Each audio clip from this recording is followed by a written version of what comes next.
Namaste everyone. In my last video, I have discussed some of the rules of square. So today I want to discuss more some rules, that is properties of square. So the first property is the sum of first n natural number.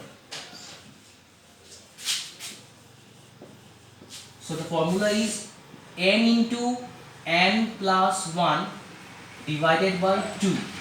So for example, if you take 1 plus 2 plus 3 plus up to 10, so what will be the sum of all these number up to 10 starting from 1 to 10?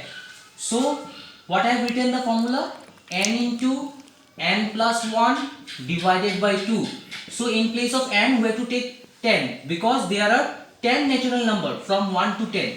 So 10 into 10 plus 1 divided by 2.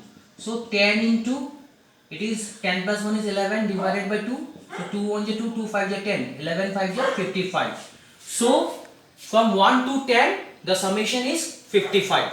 In this way we can take out n natural number, that means you can take as much you want, 1 plus 2 plus 3 up to, if you want to take up to 50 then also you can take out, but think one thing that it should be started with 1 because as I have stated here, sum of first n natural number, so it should be started with 1. Okay, so this 50 means what will be it will be 50 into 50 plus 1 divided by 2. So it is 50 into 51 divided by 2. So 2 1 is 2, 225. Now you just multiply 25 into 51. So it will be, so 1275. The answer will be 1275. So in this way we can calculate the first and natural number. So now the next property, I want to show you the next property now.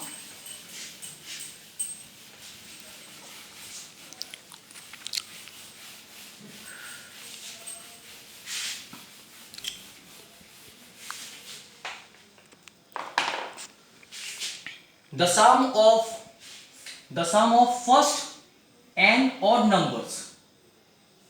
Sum of first n odd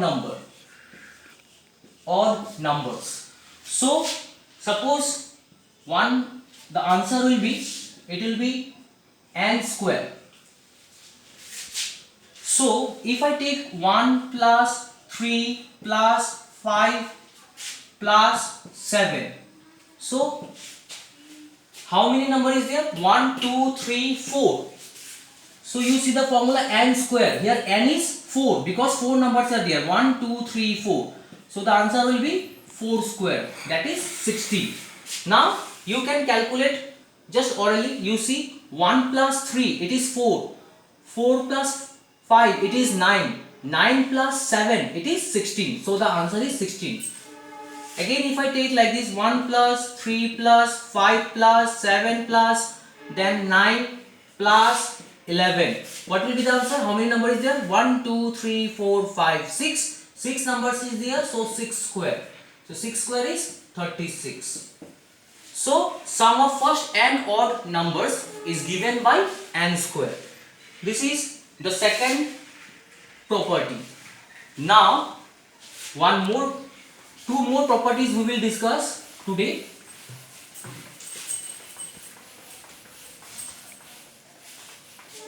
Third number. How many numbers are lying between two consecutive squares of natural number? That means suppose if I consider n is a natural number and its square will be n square. N plus 1, it is the consecutive number of n and its square will be n plus 1 square. So how many numbers are lying between n square and n plus 1 whole square? Its formula will be twice n. So let me discuss it. If I ask you how many numbers are lying between 3 square. So 3 square is 9 and 4 square. 4 square it is 16. So how many numbers are there between 9 and 16? You can see 9, 10, 11, 12, 13, 14, 15. So total 1, 2, 3, 4, 5, 6 is there. Answer is 6. But how can we find using this formula twice n? So let us see the process. The answer will be 6 because you can see here 3 square is 9, 4 square is 16. So how many numbers lying between 9 and 16? It is 10, 11, 12, 13, 14, 15. So how many numbers are there? 1, 2, 3, 4, 5, 6. 6 numbers are there. So let me show you the process now. So in the formula I have given n square. So that means what? Here n is equal to 3 and this expression, see, can we write this 4? 3 plus 1 whole square. You see now here 3 square it is n square and n plus 1 square we have written 3 plus 1 square. That means from here what we can say, that the value of n is equal to 3. Now you put here, so twice n, our formula is twice n. So numbers, so therefore the required numbers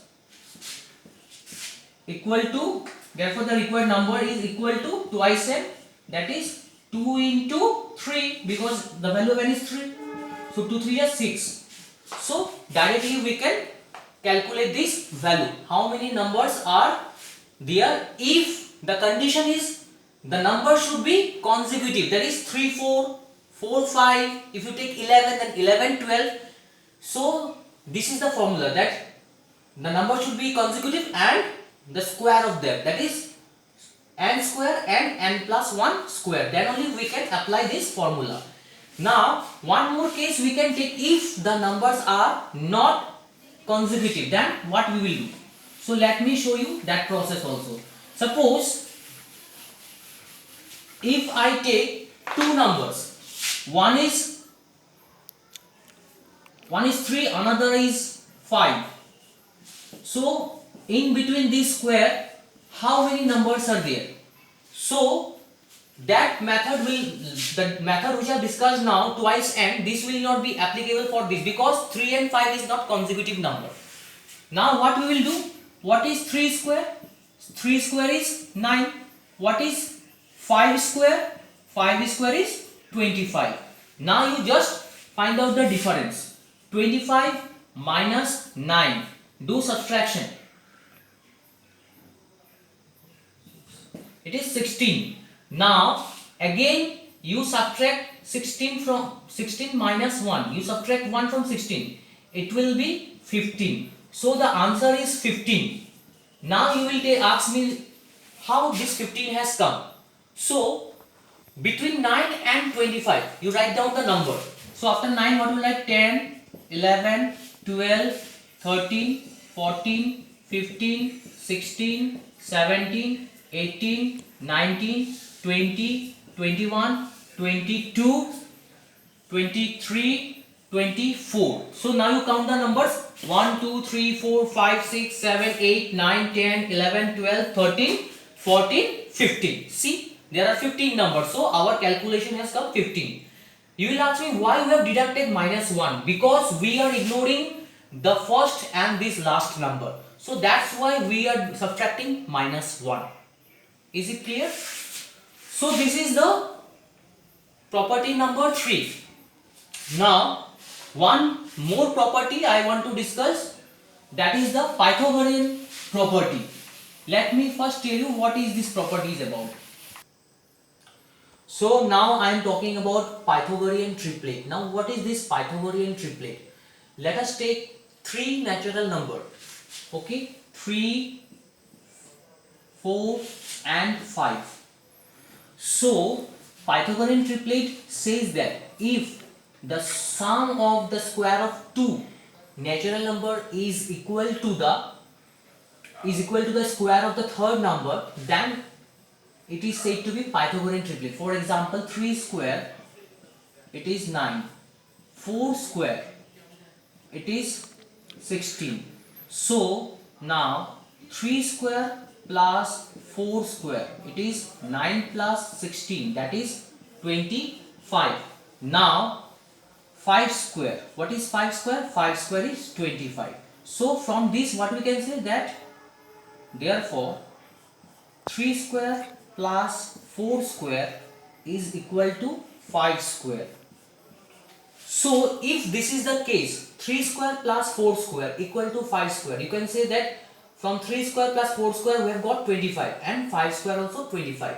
So if this condition satisfied, then only we can say that the three numbers are in Pythagorean triplet.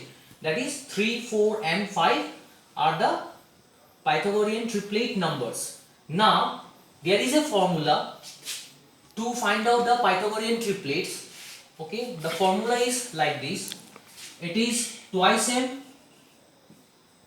m square minus 1, m square plus 1. So these are the three Pythagorean triplet numbers. It will be helpful to you find the Pythagorean triplet numbers. If one number is known, the rest two you can find out. So let us take this example only. Suppose if I ask you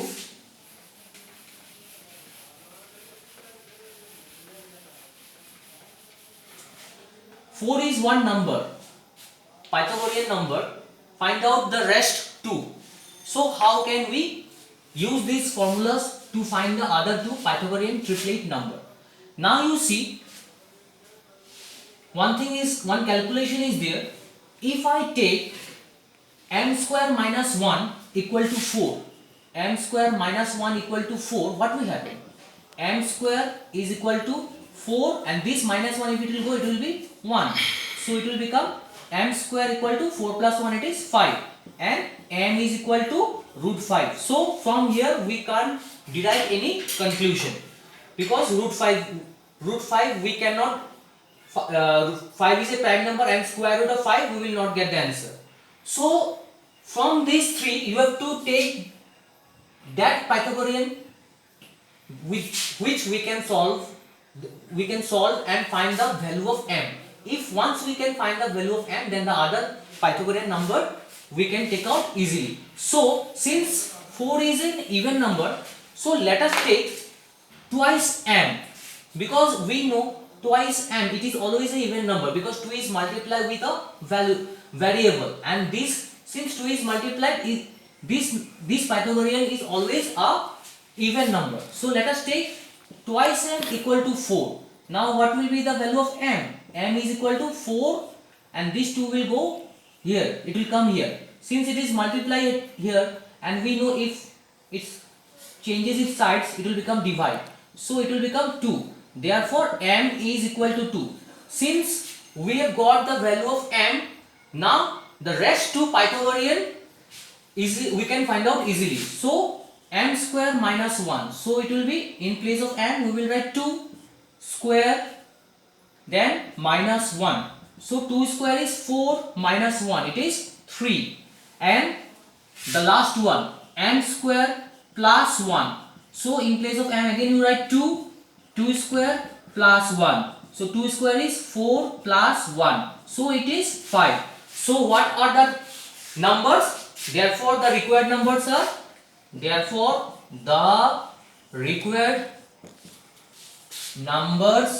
are, twice m. Twice m means our answer is 4, one number is 4, then m square minus 1. So m square minus 1 it is 3, and the last m square plus 1 it is 5. So in the last examples we have seen how we have got that 3, 4, 5 as a Pythagorean triplet numbers. So see, by taking 4 also we have got this answer again. The required numbers are 4, 3 and 5. So if one number is given, easily the other two numbers you can find out using Pythagorean triplet. So today up to this much. If you have any doubt, you can clarify, and your doubt, just you give a message in my personal WhatsApp number, then I will be clarifying you. One more method is there which I will be discussing in my next video, that is the long division method. So after And today I will be giving you some homework. You try to do by yourself. If any doubt is there, you can just give the message in the WhatsApp number for this. Okay, today up to this much. So thank you.